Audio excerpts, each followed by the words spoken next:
You ever had someone tell you your barn was too loud? Yeah, me neither, until Lorraine Ashcroft from the HOA marched up my gravel drive in her pastel green windbreaker, clutching her little clipboard like it was a court summons. It was a Wednesday morning. Sun hadn't even hit the ridge yet. I was halfway through stacking hay in my barn when I heard the sharp knock on the side of the metal wall. I turned, and there she was, blonde bob, pursed lips, and an expression like she'd just stepped in something foul. "Mr. Parker Kline," she said, tapping her pen against her clipboard. "We need to have a serious discussion about noise violations." I wiped the sweat off my forehead with my glove. "Noise violations? Lorraine, it's a barn on a farm," she sniffed. "Yes, and this is a residential agricultural blend neighborhood. The HOA has determined your early morning tractor use exceeds acceptable decibel levels. Now, my barn sits on the 5-acre plot I've owned since I moved here 12 years ago. Long before Lorraine and her little HOA minions started sniffing around, pretending this was some gated community. "You live 2 streets over," I said. "How can you even hear it?" She gave me that smug tilt of the head. "Well, I received several complaints." "From who?" "Squirrels," she didn't answer. Just scribbled something on her clipboard like she was writing a novel. "You'll need to cease all barn operations before 9 a.m., she added as she turned to leave. "Or the HOA will begin issuing daily fines, starting tomorrow." That night, I sat on my porch with a glass of iced tea, watching the sunset burn across the trees. My old tractor was parked next to the barn, faded red paint peeling at the edges.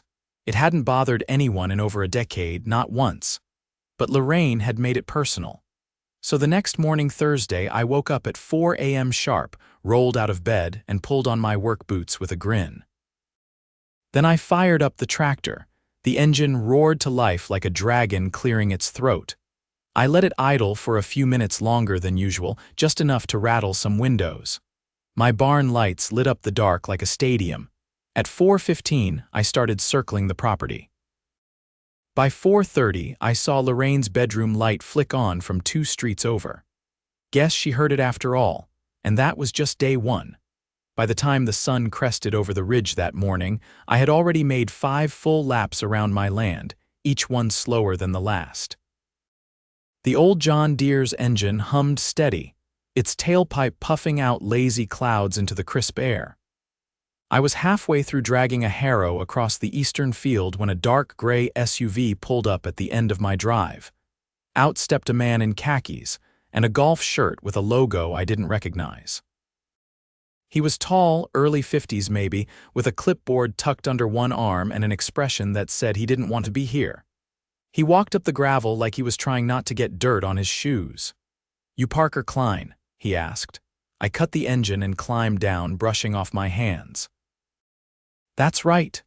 Brent Holloway, I'm with Sound Safe Consulting. The HOA hired me to do a decibel survey." I raised an eyebrow. "You're telling me they paid for a sound consultant?" He nodded, clearly uncomfortable. "Apparently, there's an ongoing complaint about persistent early morning machinery." "I'm here to take readings." I waved him toward the barn. "Knock yourself out, nothing to hide." He moved around the property with a little handheld device, jotting results onto his clipboard. I went back to my hay bales. An hour later, he circled back. "You're within limits." "Even the tractor barely, but it's legal, nothing actionable." I leaned on the fence. "That surprise you?" He hesitated. "Honestly, yeah. They made it sound like you were running a demolition derby at sunrise.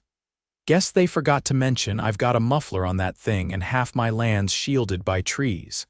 He gave a short nod, then left without another word. By that afternoon, I was in town picking up livestock feed when I ran into Hank Dawson at the co-op. Hank lived down the road, retired firefighter, ran a bee farm now. He was leaning against a stack of seed bags, sipping coffee from a thermos. "You hear about Lorraine's letter drop?" he asked. I shook my head. "What now?" She had the HOA stuff every mailbox on Ridge Hollow Lane with flyers. Said you were operating heavy machinery in violation of local zoning codes.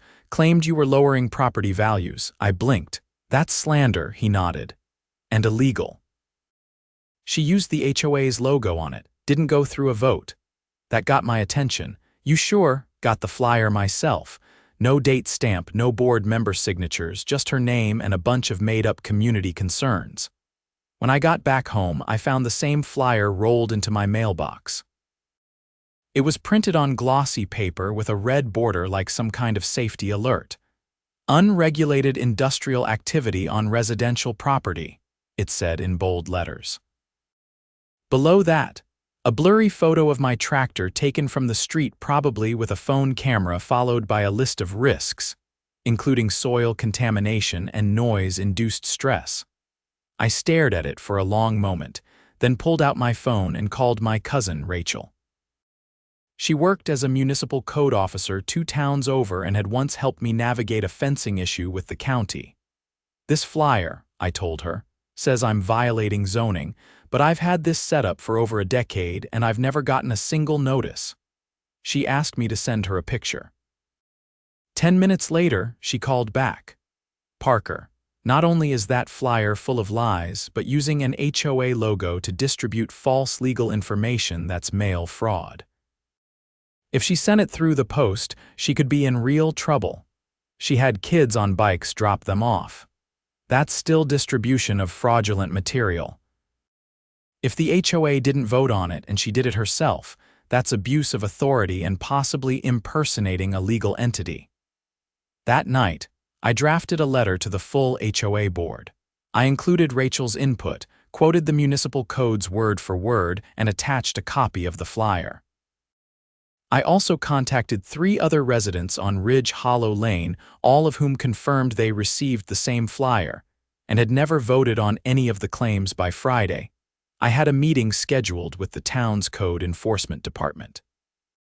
Saturday morning, I showed up with a folder thick enough to stop a bullet. The director, a no-nonsense woman named Celeste Ortega, took one look at the flyer and frowned. This was distributed under HOA authority. Unofficially, I said. No vote, no minutes. Just Lorraine going rogue. She made a copy and handed it to her assistant.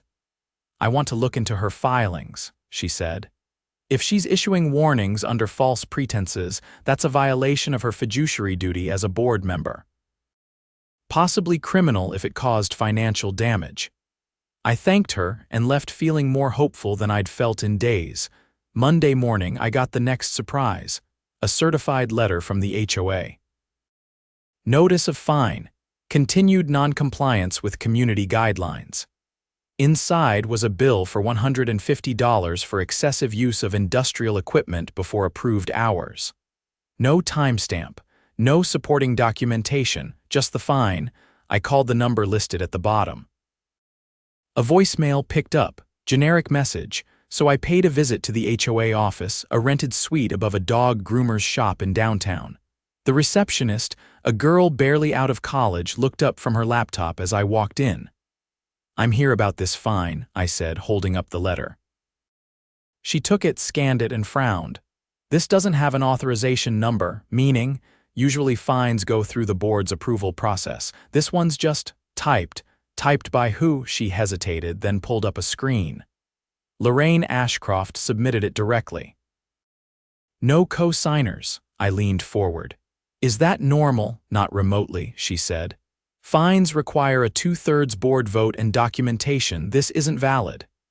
Can I get a copy of that policy? She printed it for me. I left with it tucked under my arm and a plan forming. That night, I rewired one of my security cams to face the street. I set it to motion triggered record, just in case more photos of my tractor magically appeared. Tuesday, I filed a complaint with the county clerk's office. I also sent a letter to the HOA board requesting immediate review of Lorraine's behavior, citing 3 violations of their own bylaws, and attaching every piece of evidence I had. By Thursday, the board called an emergency meeting.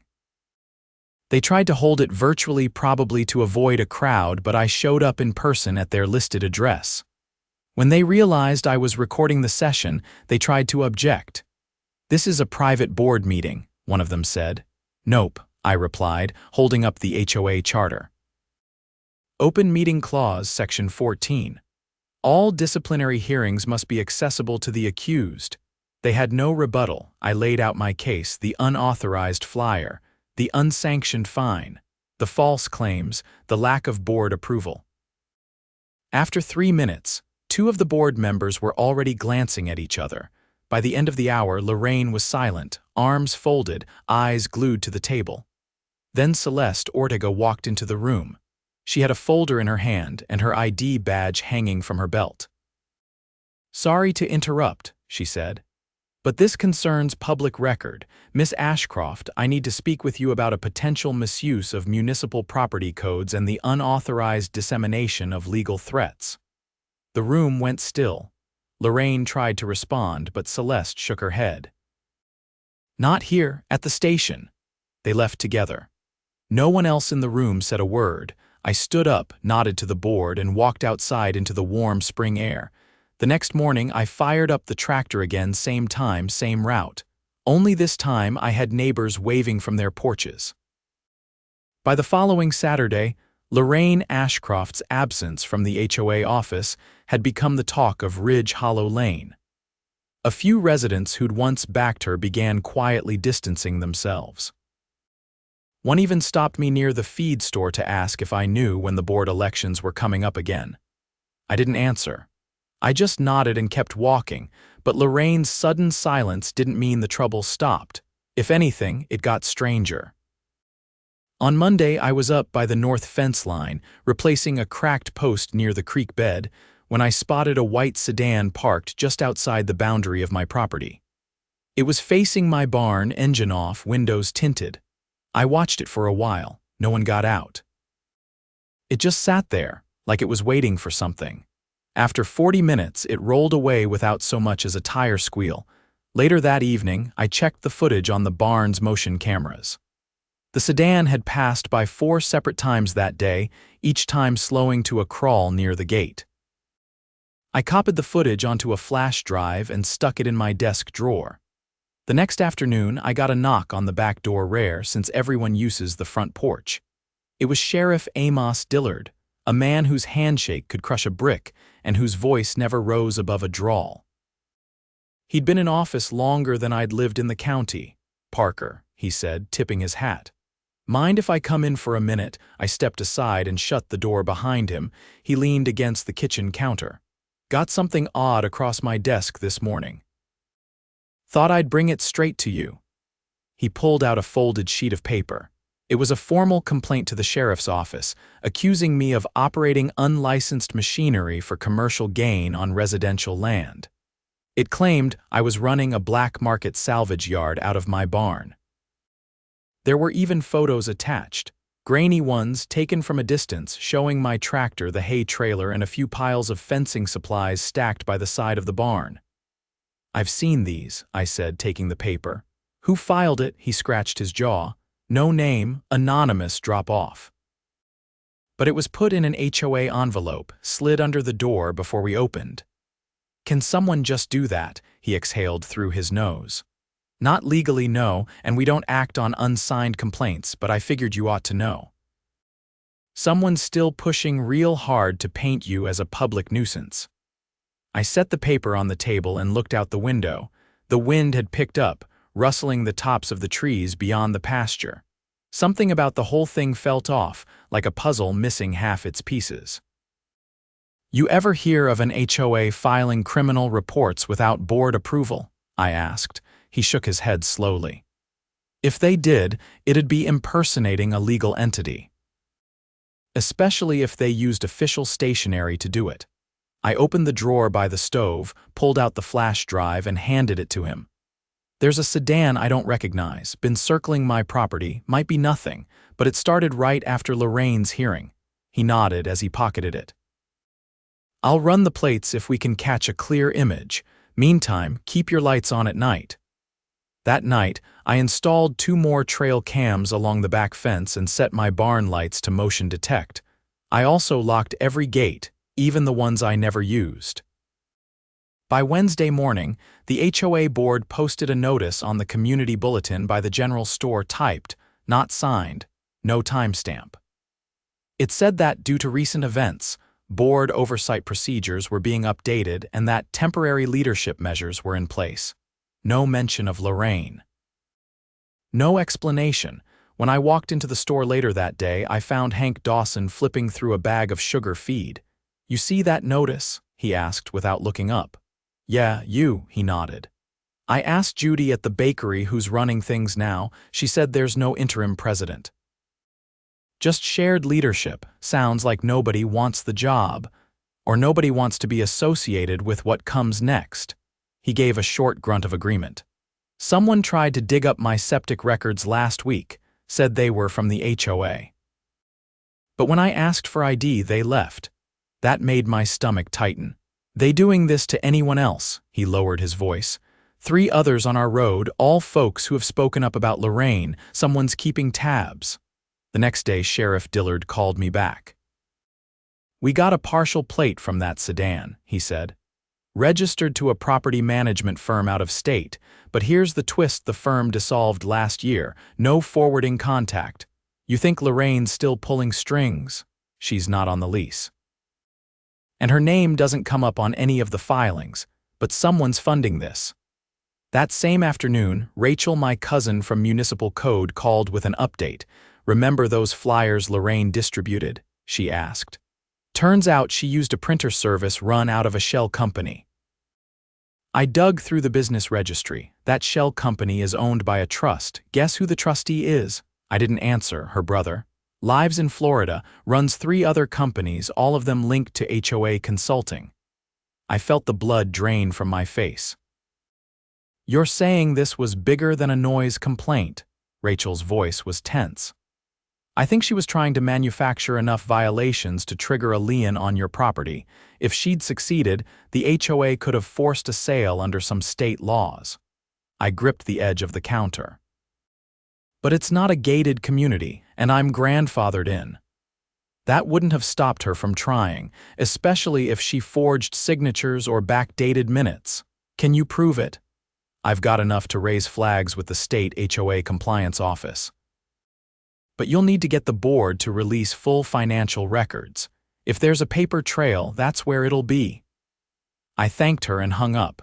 Then I drove straight to the temporary HOA office. Inside, the same young receptionist looked up, visibly nervous.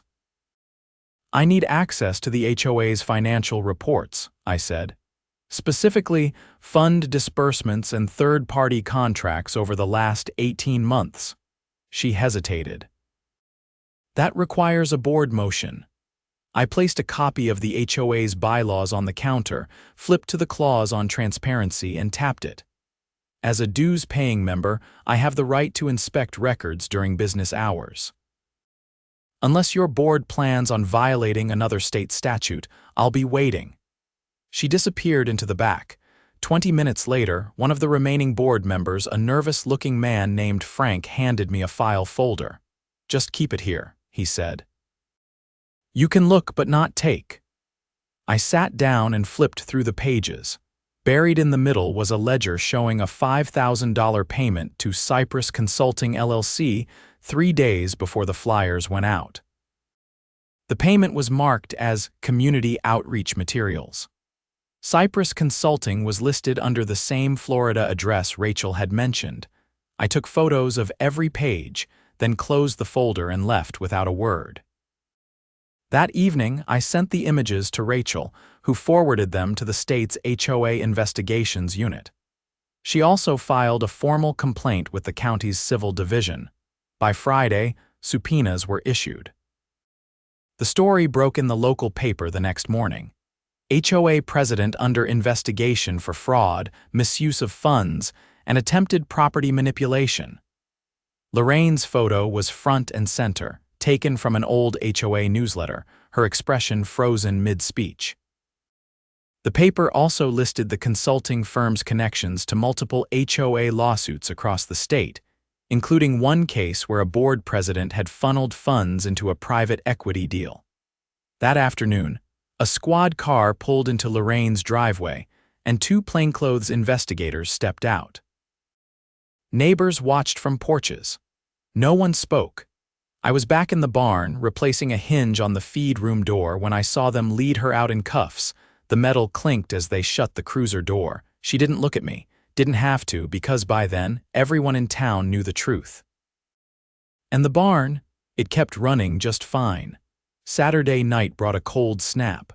I woke to frost crisping the grass and a sky like hammered steel. The kind of morning where sound carries a little too far and everything feels sharper than it should. I walked the fence line with a thermos of strong coffee, boots crunching over frozen ground, eyes scanning for anything new. The barn stood quiet. No movement from the lane, no unfamiliar vehicles. But the silence didn't feel peaceful, it felt expectant, like the whole place had taken a breath and was waiting to exhale. Just before noon, I got a call from Rachel. They're pressing charges for misappropriation of HOA funds. But that's not all. I leaned against the porch railing, heart already thudding. Go on. She submitted forged invoices to the HOA's treasurer, payment approvals with board signatures that were never given. I cross-checked them with the county clerk. Some of the names on those forms moved out last year. I absorbed that without saying anything. Wind stirred the pine trees along the back field. She also tried to file a pre-foreclosure notice on your property through a third-party service. They flagged it because the HOA doesn't hold any enforceable lien rights on your land, but she nearly slipped it through. I stared across the pasture, jaw tightening. So she was trying to force me out, legally or not. She's not the only one who knew, Rachel said. 2 other board members signed off on the consulting payments. Might have been coerced, might have been complicit. Hard to say yet. I hung up and walked into the barn. The old tractor sat in the shadows, paint dull under the flickering bulb. I ran a hand along the hood, then went to the corner cabinet where I kept every HOA letter I'd ever received tucked in a manila folder labeled nonsense. I pulled out the most recent letter, the one stamped with the fake fine. Something didn't sit right. The signature, supposedly from the treasurer, was oddly familiar. I took out an old Christmas card from the same person, dug from a drawer in the kitchen. Different handwriting. I drove down to the treasurer's house. Gina Marsh, a retired librarian with a St. Bernard named Tofu. She answered the door wearing garden gloves and holding a trowel. Gina, I said, holding up the letter. Did you sign this? She adjusted her glasses, took the paper and studied it. I most certainly did not, she said, and I never authorized any fines without a vote. Lorraine told me it was a draft, that she just needed a placeholder for the records. I stepped back. She used your name to issue an official fine. Gina's face flushed. That manipulative, I held up a hand. I've already got a record of the payment to her brother's shell company. If you're willing to file an affidavit, this could help the state investigation. She didn't hesitate. I'll write it today. By Monday, Rachel had forwarded Gina's sworn statement to the state's attorney general. That added forgery to the list of charges already under review. The investigation was no longer local.